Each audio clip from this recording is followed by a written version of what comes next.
Hi there. Welcome to The Preventable, the podcast giving you a seat at the table with conversations about the intersection of alcohol, drugs, and mental health in everyday lives. Take a seat and join us. Welcome to The Preventable. With me today is Rian Gilkerson, and we are just meeting kind of in real time, and I think you all are really going to just enjoy this conversation. Thank you so much, Rian, for being here today. Thank you so much for giving me this opportunity to speak with you. I'm so happy, and I don't have anything prepared to talk through because I think it's just going to bubble up like super organically, which I'm really stoked about. But so full transparency, you work for Hubbard, right? And Hubbard has been so gracious, and, donating the studio space and really helping us kind of push this podcast forward. But AD Roundtree, who works KSHE mornings, his episode, I guess, came out and you were talking to AD, and then next thing I know, you emailed me and said, hey, I want to be on the pod. I'm here for you. You're here for me. I saw his and I reached out to him because I was, as a veteran also, I was like, thank you so much for, I'm so grateful to work with someone like you. Like what you said is spot on, and I'm glad that you heard him out and held on to it. And he was like, actually, I'm going to put you in contact with these people. I think you need to do this also. And I was like, okay, I'm here for the ride. That's amazing. So you said as a veteran also. So just to be clear, so you are a veteran of? Marine Corps. The Marine Corps. So let's go back to the beginning. Did you always want to be a Marine? That seems scary to me, especially as a woman. I mean, maybe that's terrible, but... No, I think it's very Were you fair. in ROTC and all this stuff? So okay. My father was in the Marine Corps, and I was actually born outside of Quantico, which is the Marine Corps headquarters. Yes, and in Virginia, right? Yes. Okay. I was born right outside of Quantico. And so we would go back, we moved back here, and then we would go visit Quantico when we would go visit some of my mom's family. And then my dad would always want to go to Quantico and to the little town there. So I was around it all the time. And then in... Is it like the TV show or not anything like it? I've not watched the TV it show. was I think that specifically was about the FBI. But I think it is a little bit because the FBI is there. Yeah. And the battalion that I actually supported wasn't too far from there because it was an intelligence, so it kind of is. You were in intelligence? Oh my gosh, this but is if so you cool. go to the old town, it is very old school uniform shops and stuff like that, and that's where we would go to visit and whatnot. We didn't go on base too much because my dad had since gotten out, right? But we'd go visit all the time, so I grew up around it. We went and saw the sunset parade with the silent drill team and stuff. These were family vacations. Cool. And then it wasn't cool. It was cool. It was normal to me. Now I kind of laugh at it because I've joined and served, and I'm like, oh wow, we're ridiculous. But I know how much it means to my dad. But it was just normal for us, and we loved it. It was part of our family. And then my older brother, I think I was in 10th grade.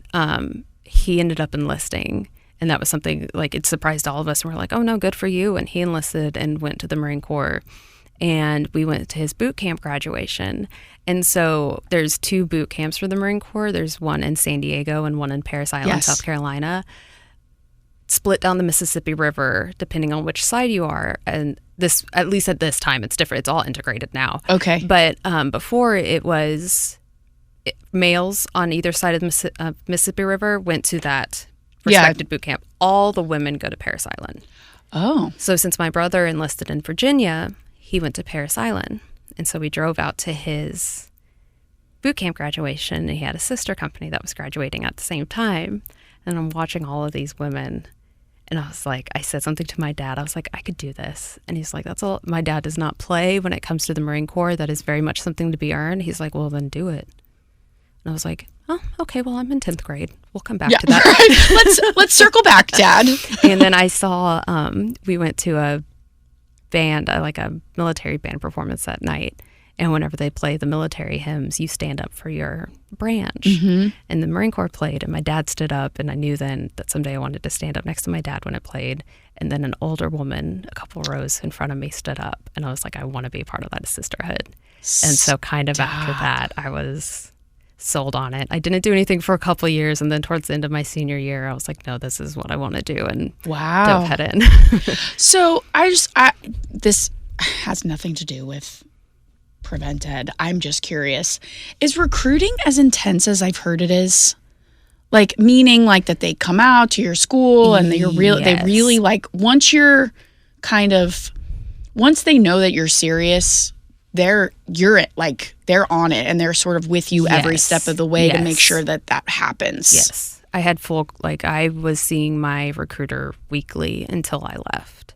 Do you think that was helpful, like a beneficial experience? I think it was. Yeah. I don't know. I can't speak for other branches, but I just knowing how demanding Marine Corps boot camp is, to have that constant, like, we were working out. I understood. He trained you on the basic knowledge you needed to know for boot camp. Oh, so that you weren't just like, what is going running on? Into it, and like things that they're going to teach you in boot camp, but let's teach you now so you're not overwhelmed when you get there.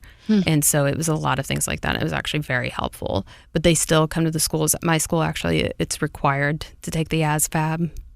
Wow. Just like any other state testing, you had a whole day where you sat down and had to take the ASVAB. So it's still, And the ASVAB, for those people who are listening, is kind of like the military entrance SAT. exam. Yes, it's like the ACT or SAT. And it was required? Military. At my school, yeah. So how did your friends think? Like, what did they think about this? Like, when you told them after you described this experience, right, where you're in 10th grade. Like, I never really talked about it. Oh, okay. So I was just like, hey, guys, so you know how I've not applied to college because I didn't know I was supposed to do it last spring? Now it's March.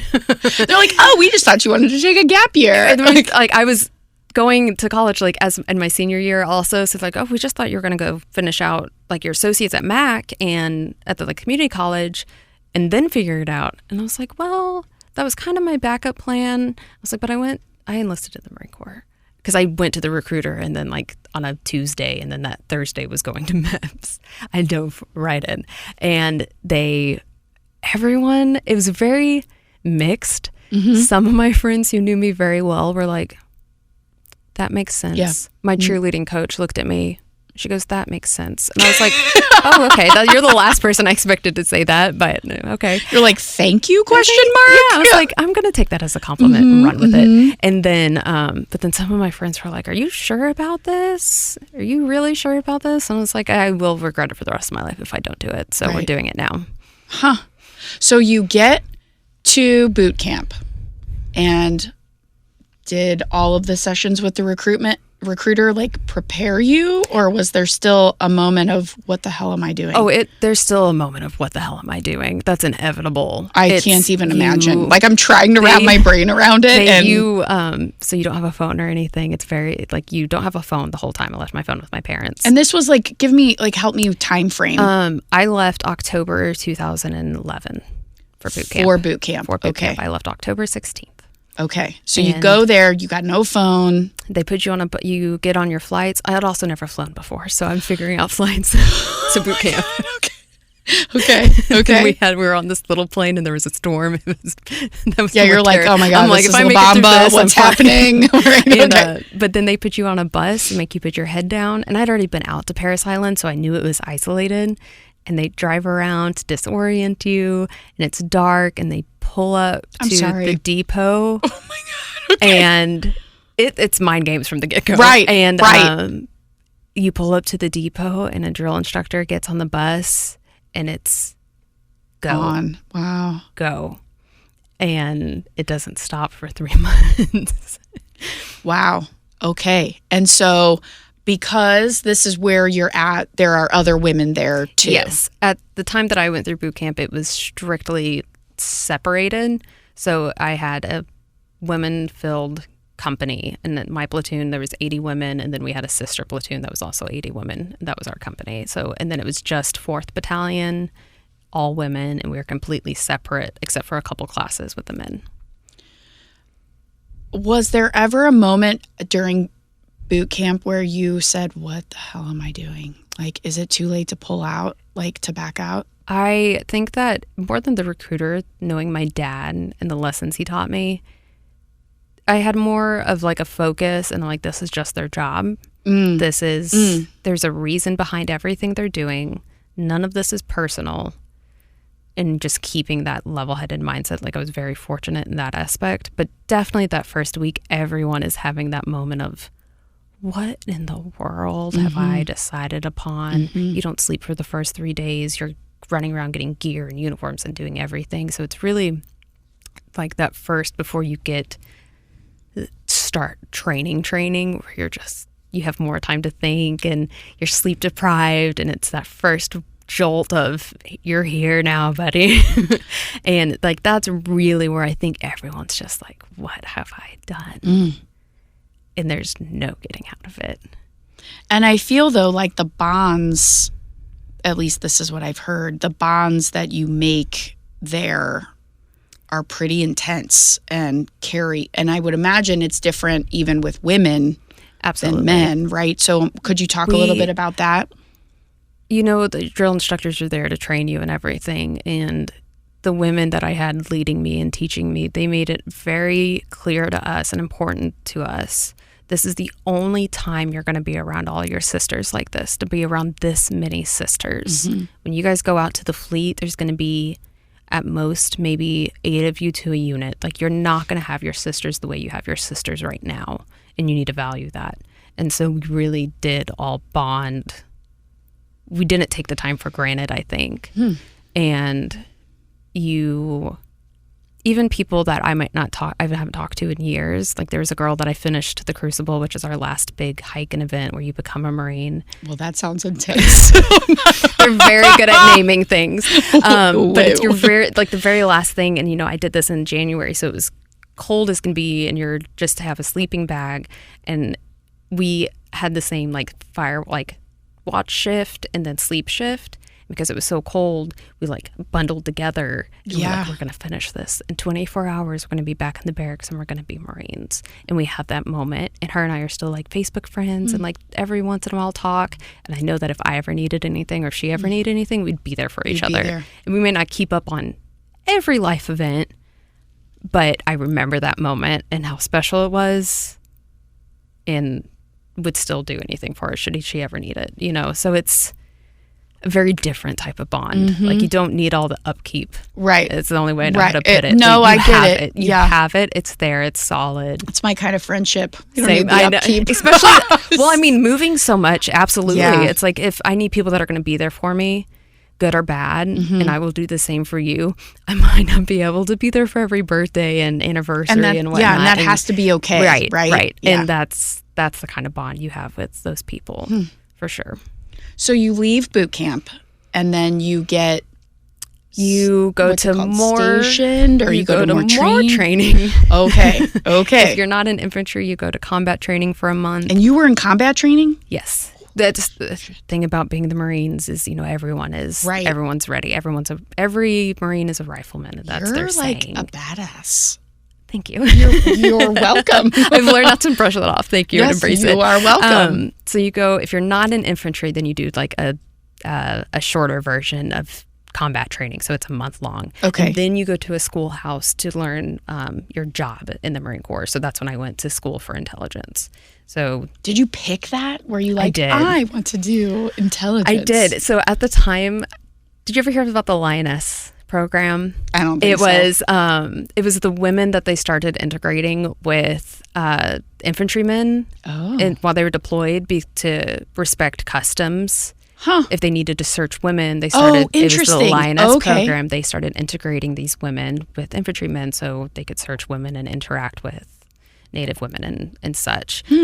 So I was like, that's what I want to do, because I was very, very gung-ho when I first enlisted. I was like, that's what I want to do. I want to be a part of that. And I talked to my recruiter and I was like, which jobs do they most likely choose from for that? And he said, well, intelligence is one of them. And he's like, you have the scores for it? And I said, let's go.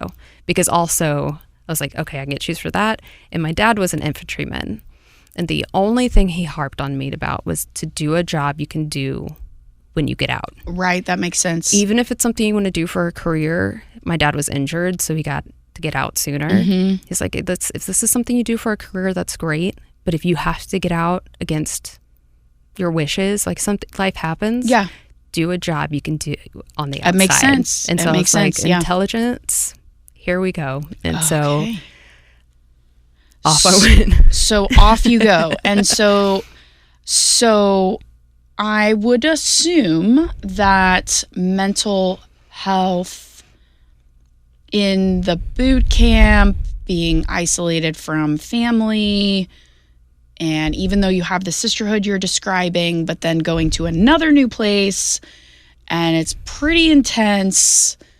Like, it was very... talk a little bit about that. It was very odd for me. You know, I was very fortunate when I was younger to have a very stable home, parents that loved me, supported me. And so when I went to boot camp and then came back and then I went to combat training and they send you straight to school, and I'm carrying all of my life in these 2 sea bags and a duffel bag.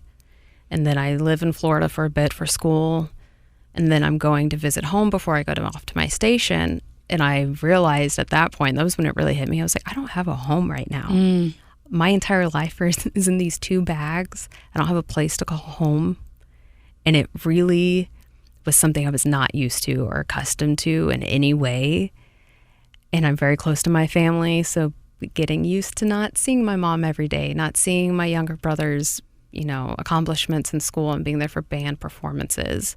It was very, very hard. And it was hard for me to learn how to keep up communication while being away.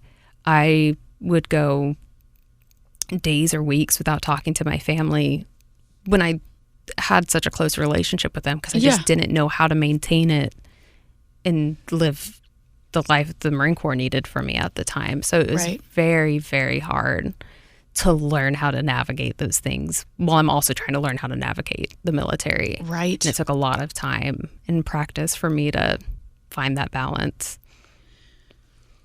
I don't know how to ask this question, so I'm just going to ask it. That's fine. Did you feel safe? Because I know what I watch, and I know what I read, and I used to work in sexual assault education, and we did a lot of work around military and making it comfortable for people, men and women, to speak up without fear of, you know, retaliation, either by higher ups or by your counterparts. And then on the flip side too, even if you're dating a person who's in the military, that's a gross generalization, but you know, sometimes they've seen so much and they've been through so much that they have a hard time like taking that hat off. And so it makes interpersonal relationships difficult. So I guess I go back to my original question, which is, did you feel safe as a woman in the Marine Corps? There was a point that I realized I didn't. For like the earlier years, I genuinely believed that I was naive because I was used to the Marine Corps being my family and growing up around the people that I did and the idea of a brotherhood, the way that it affected my dad and my brother and the other men in my life, and the brotherhood that they knew. And that's the mindset I went in with. And after a few years and a few instances, I realized that it wasn't entirely safe. And I went from talking to young women that wanted to enlist and encouraging them like wholeheartedly, it's great, to being like, if this is what you want, I understand that, but here's something else you need to understand. It's the reality of being a woman in the military, and it's men also. But, correct, yeah. But it's definitely, there were a couple instances where I was like, it's not entirely safe. Mm-hmm. It's not entirely a brotherhood. They don't entirely see me as their sister in arms. And I have to accept that kind of to survive. Mm-hmm. That sounds drastic, but if you're going to make it, you have to be realistic. Right. So right. It was a slow turn, like shift in my mindset, but it definitely happened at some point, like midway through my enlistment. So, and we talked very briefly before we started recording about kind of I'll say high profile case that's been, you know, in the news more here recently because it's resulting in some policy shifts, thankfully. And I think maybe some changes in the way that things are being addressed and how swiftly they're being addressed, or maybe the fact that they're being addressed at all. So could you talk a little bit about that? So in 2020, I heard about this soldier that had gone missing, Vanessa Gan. And at this time, I'd been out of the military for 4 years. So you were in the military, just to interrupt you, from 2010 or 2011 to 2016, October to October. Okay. Yeah. Okay. And so this was summer of 2020. I heard about this young soldier was missing, and her name's Vanessa Gan.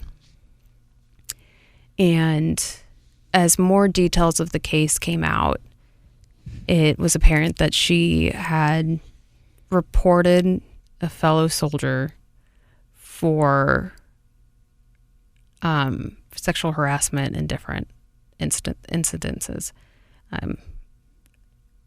And later they found her body, not to be too gruesome, but she was, all of it came to light that she was murdered by the person she had made the allegations against, because the way sometimes it can work with military reporting, it's someone in your command. Whenever I was in, it's someone in your company is assigned to go to training to be the sexual assault person. So if you have something to report, you go to this person. Yes. And it's just maybe a sergeant or a staff sergeant from your unit that just got chosen for the billet. That has a little bit of extra training. That went to a seminar for, I don't know if it's a day or a week. I don't remember, but it's just someone, they're like, you deserve a billet. It'll look good on your promotion paperwork. You go to this class.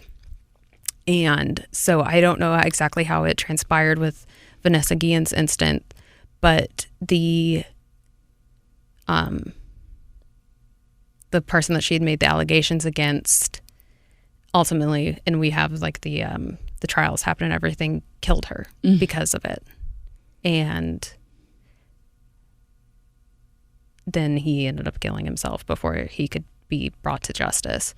But when I saw that case, it brought up a lot of trauma for me that I hadn't fully addressed in myself. And so I'm reading these. The first time that I read it, I bawled my eyes out because I just felt heartbroken for my sister that had the courage to stand up for herself, and it got her killed.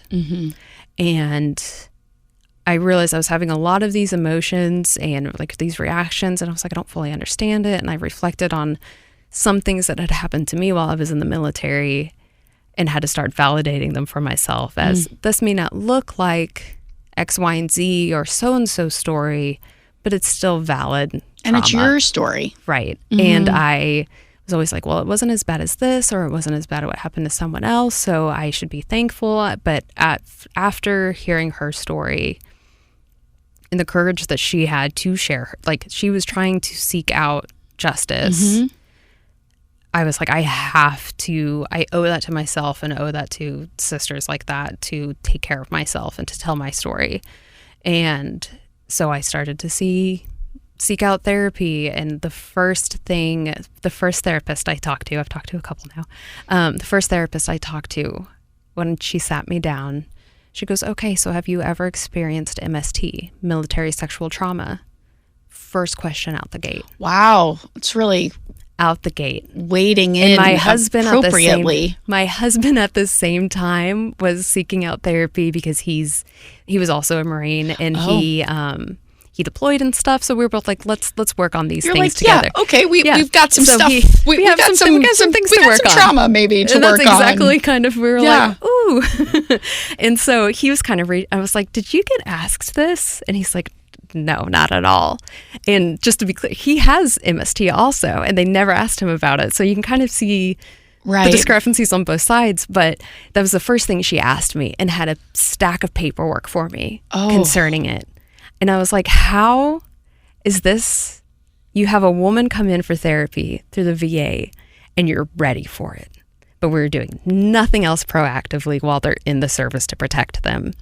And so with everything with Vanessa Gan and then that, and just realizing, so you guys are aware that there's a severe problem. Enough that it's the first question you're asking me, like right after my name. A stack of printables ready for me to seek out help, which I'm thankful for. Yeah, sure. For sure. I've had a great time with the VA in the path that they've led me on in the therapy I'm in now. But just the discrepancy of when you need to be protected, when there's people like Vanessa Gan that have lost their lives because of the way that the reporting is handled. But now I'm out and I'm safe. Yeah. Now you want to help me. I already have the trauma. I'm fighting for my life in a different way now, trying to accept it and cope with it. But now you're here for me.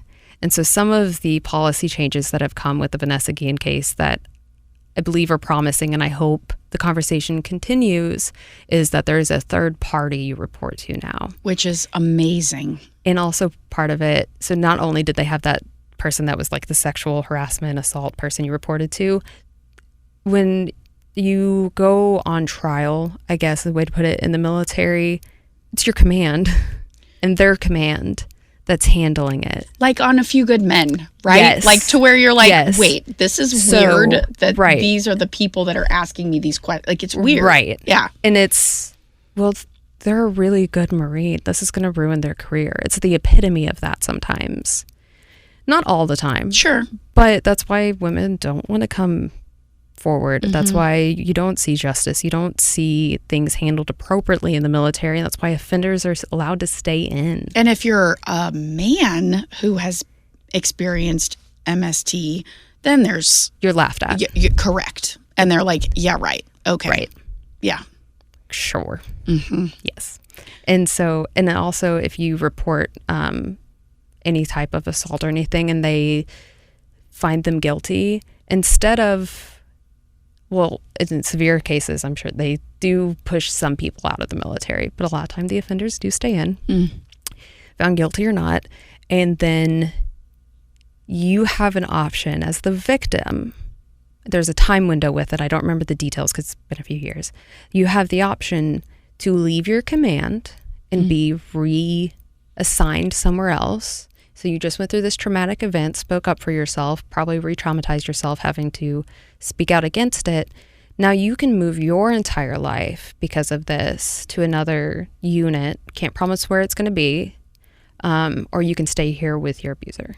It's not them being moved. Right, exactly. You have that option. Has you that can changed? Stay or go. I'm honestly not sure.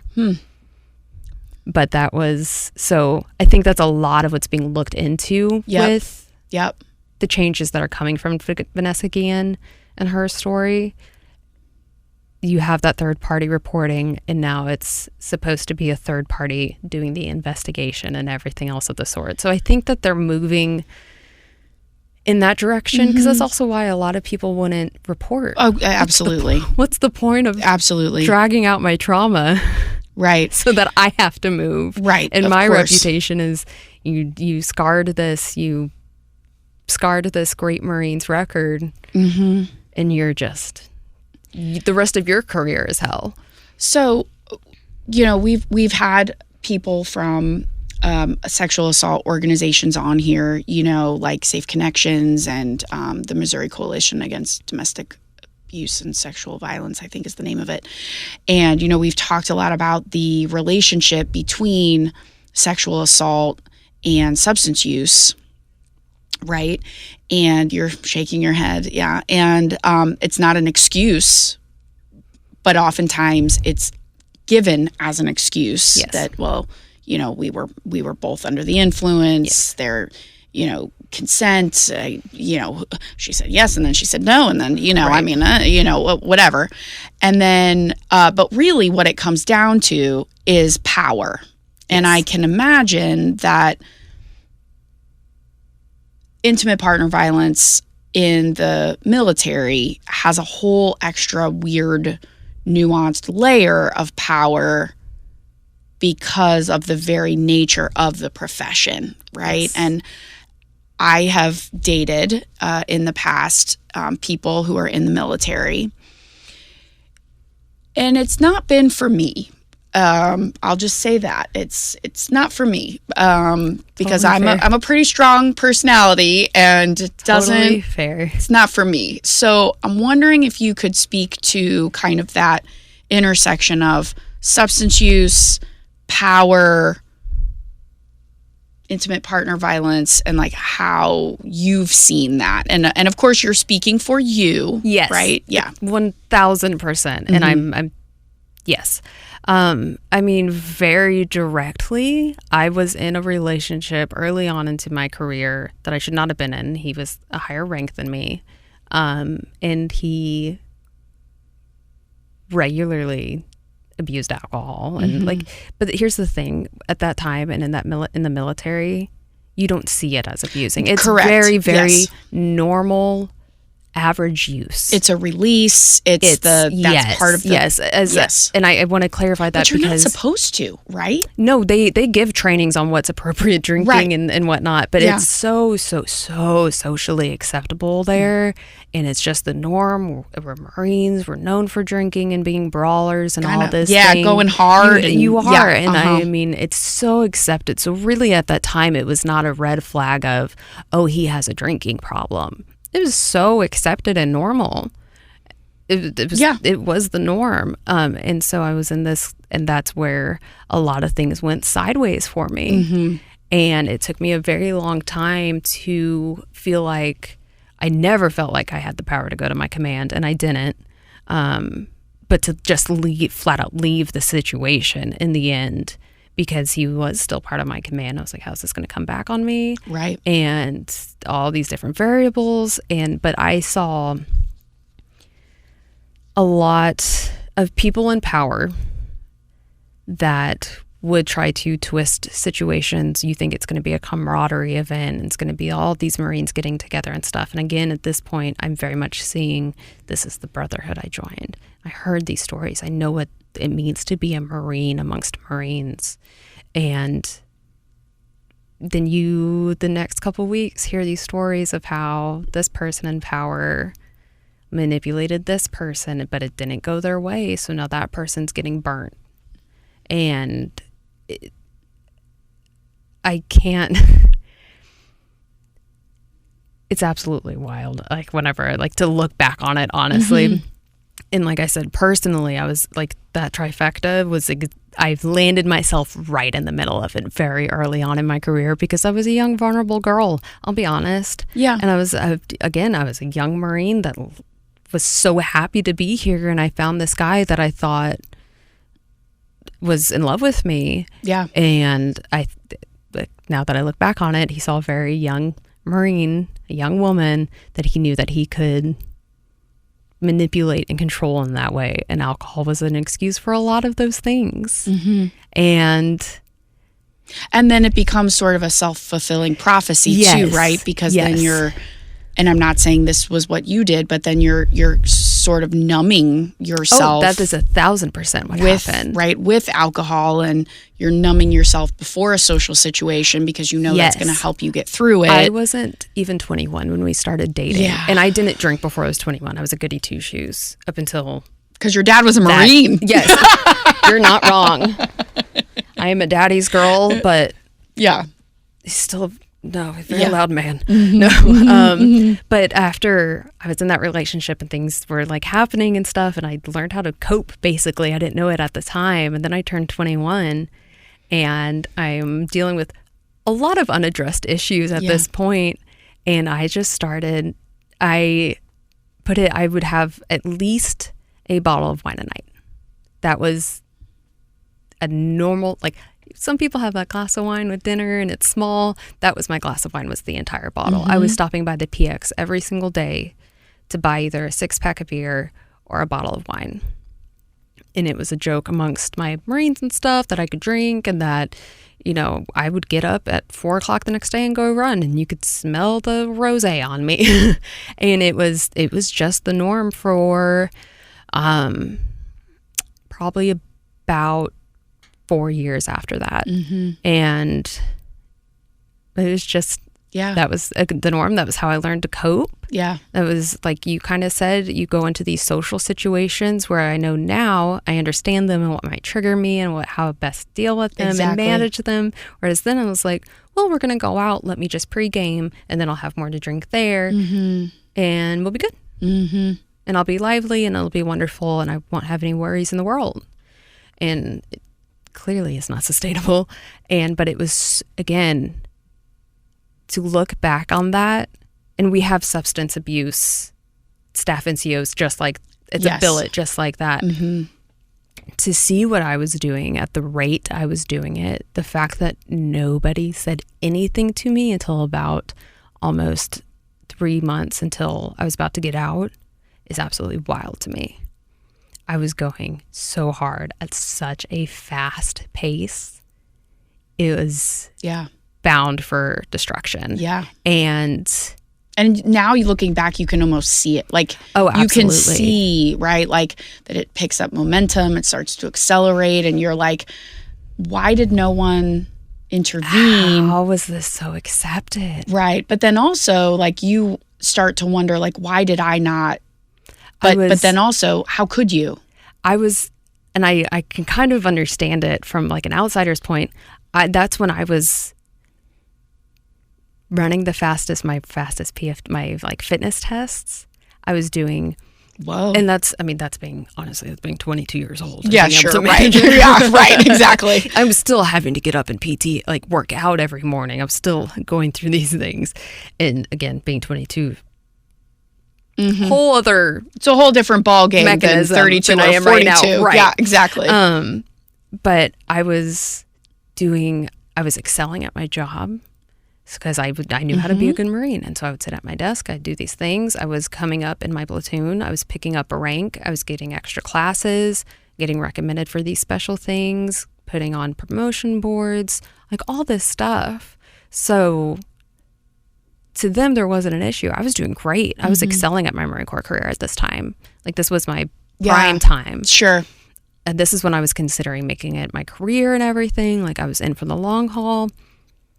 So the drinking on the side, it didn't affect them at all. So my friends that knew, again, it was the norm, but everyone else was just, well, she's an outstanding Marine right now. It can't be that bad. And just absolutely no idea of how bad it was. I mean, I'm going to give you another compliment and I hope you accept it. I mean, you are very brave, right? Appreciate Not that. just for going into the Marines as going in the Marines, period. Going to the Marines as a woman, period. Lots of living through and navigating the things that you've gone through, period. Serving our country, period. But you're also brave for being here today and talking about it. I mean, again, you volunteered to be on this and you've talked about therapy through the VA. You have talked about your husband and the strong relationship that it sounds like you both have because you're working on your stuff together and separately, but also together. What else do you do to sort of cope? And is speaking out about these things, is that one of the things that you have found particularly helpful? For me, yes. I value so much when I can have real conversations like this with people. You know, with AD, going back to his episode, him talking about when he spoke to that vet and the vet was like, just speak up whenever you can. The thing is, you want to advocate for yourself when you go to the VA. That's what you have to do. And that's what you got to do in the military, and that's what you have to go to the VA. Really, any doctor, you have to advocate for yourself and what you need. And what that veteran said to AD really stuck with me. He's like saying, just keep talking about it because we can't always. You want to advocate for your fellow veterans and for your fellow people to get the care that they need, because you hear some horror stories with the VA and just vets not getting the care that they need, and you want to advocate for them. But sometimes you're so busy with your head down just trying to get your stuff sorted out that you can't advocate for everyone. And that's completely understandable and reasonable. But that was what I thanked AD for. And I kind of talked to him more about it. And so being able to cope, and also because I denied what happened to me to myself for so many years, getting to talk about it and validate it for myself out loud. And maybe someone hears this and they're like, I've been denying myself that validation. That's going to be a part of my healing journey. If having that conversation or having this conversation gives that to someone, it absolutely helps me cope. Like, because that's all part of it. I had a conversation with someone a couple of weeks ago. We had a concert. It was work stuff, and I just noticed they had like a non-alcoholic beer. And I was like, oh, hey, are those good? Because I did have since then addressed, I can't drink the way I used to. I don't need to drink the way I used to. And I was like, hey, are those any good? And sometimes it's like nice to have something to hold, because then people don't ask you, like, why aren't you drinking? People's not out there. And for the most part, people in my life, people directly in my life understand it and they're great, but not everyone knows, and you don't want to explain, and you're at a concert, you don't want to yell that over things. I was like, hey, how is that? And we got to talking, and again, I'm very open about it. I was like, oh yeah, no, I've had a drinking problem in the past, and it's nice to have something like that. And they started to open up about it a little bit. And we ended up having this whole conversation. And I'm always like, thanks for getting so real with me. I value real conversations like this more than anything. I hate small talk. I would much rather have this real life conversation. I was like, I'll jump down this rabbit hole very, very easily. I'm sorry if it made you uncomfortable. And he's like, I don't have these conversations, and this is very new to me, so I can't tell you how much it means to me. And I have never had something like that before. Usually it's the same, like, oh yeah, I talk about it all the time. And I was like, I didn't mean to do that to you just now. I was like, I'm sorry if this wasn't the right time. I didn't mean to. He's like, no, that meant a lot to me. And I was like, well, if you ever need someone to talk to you about it, like, please grab me, and like, I'm there for you. I made it pretty clear. I'm very open to talking about it, and just seeing that pay off. Yeah. I will always. I think people just crave human connection. Yes. Like, that's what it is, you know? And people ask me like, oh, what do you believe in? Do you believe in God? I believe in people. Right. And I believe in human connection. But you said something to me. You're like, yeah, if you open that door a little bit, I'm going to like kick it open. I'm going. and I think that's really important. It helps us heal. It helps other people heal. It's incredibly important. And you mentioned, I want to make sure that we kind of end it here, sort of, is that you mentioned that you were at a concert, and like, you're in St. Louis now, and you have a pretty great job, and you're able to talk about it and do these things. So tell everybody, like, what do you do? What's like making you tick now that you're out of the Marine Corps? Like, what are you doing these days? Really, like I said, I got out of the Marine Corps in 2016, and it's been a little bit of a bumpy ride since then. I was in intelligence. I really didn't know what I wanted to do when I got out. I was like, well, I know I need to go to school, and they give you training classes and stuff to like make sure you have an idea of which direction to go when you get out, so you're not just blind. I was like, I'm going to go to school, and I'm going to focus on that. Then I got a part-time job, and I was like, I don't really want to do intelligence. Loved it. Don't want to work in a windowless building for the rest of my life. That's rough. I don't know what I want to do. It would be the adult thing to do is to get a 9-to-5, get my degree, get a 9-to-5 in corporate America, and very adult. Right. That's what I was like, I'm going to get I called it my adult job. I was working retail while I was finishing school, and then I got my adult job as a billing analyst. Fun. Yes. And it just was not for me. It drained my soul. And nothing against billing analysts, by the way, but it wasn't for you. It was not for me. Like a relationship with a military person was not for me. Billing analysts, not for you. Okay. Fair. And I kind of had a couple other bumpy moments, and my husband was like, I want you to take the time to really think about what you want to do and what makes you happy. How amazing is that? I love my husband dearly. He has been an incredible influence this whole journey. We started dating about a year before I got out of the Marine Corps, and he has been an incredible person. Amazing. Love to hear parts that. Of this. Shout out to the husband. Shout out to Daniel. I love you. And then I kind of realized 2022, live music was starting to come back. Yes, thank Didn't goodness. have so many concerts when I was stationed in Hawaii, because that's a lot to do that, to fly out there with gear.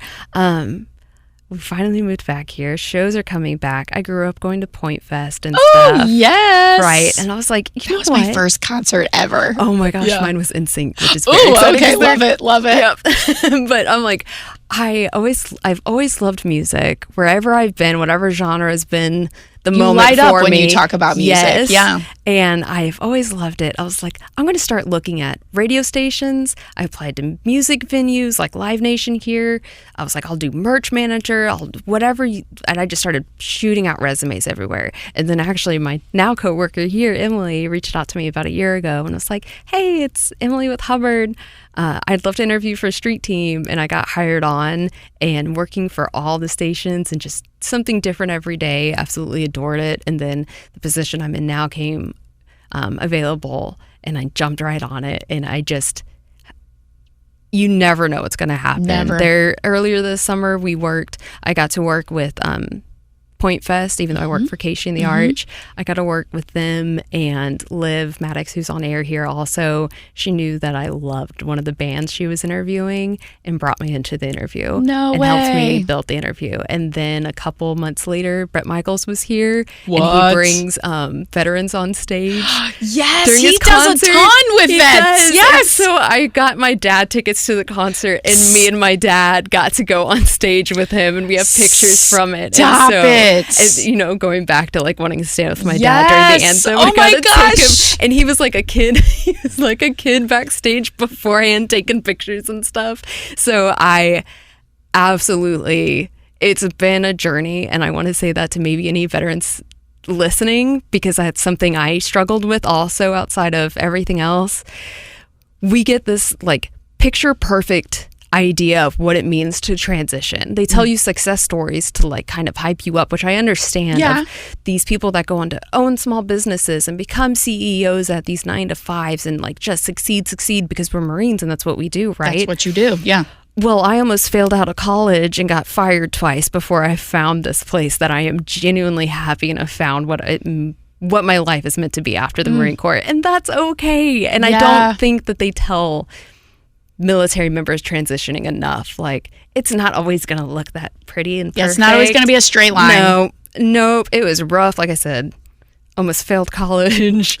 Got fired twice. But it's okay. It may not look perfect, and you might not go straight into that successful business model, but you can get there. And there's a lot of resources to help you, but you can get just find it and just keep going, and you'll find it. Yeah.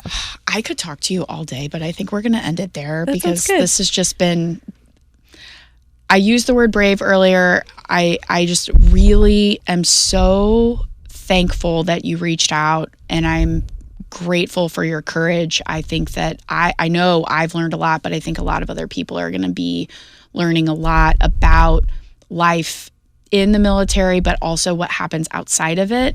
And I appreciate you speaking up, just like you're encouraging others to just keep talking. Really, really appreciate it. As a woman veteran, it's an honor to get to talk about these things because, Vanessa Gan's case was so big because it seemed so outlandish, I think, to the public, whereas a lot of us, there's the hashtag going around that I'm Vanessa Gan. And a lot of us were like, if you would just talk to us about these things, you'd understand this isn't as outlandish as you think it is. So to get the opportunity to talk to you here on this platform, it means the world to me. It really does. Just need to keep talking, keep connecting. Absolutely. If you like what you've heard, and I know you are going to like this because this was a really good one, please consider rating, reviewing, and subscribing to The Preventable. Thank you very much. Thanks for joining us at The Preventable, brought to you ad-free by Prevent+Ed. Prevent+Ed works to reduce or prevent the harms of alcohol and other drug use through education, intervention, and advocacy. Please visit their website at prevented.org. Like what you heard? Rate, review, and subscribe to stay up to date with what we are serving on The Preventable.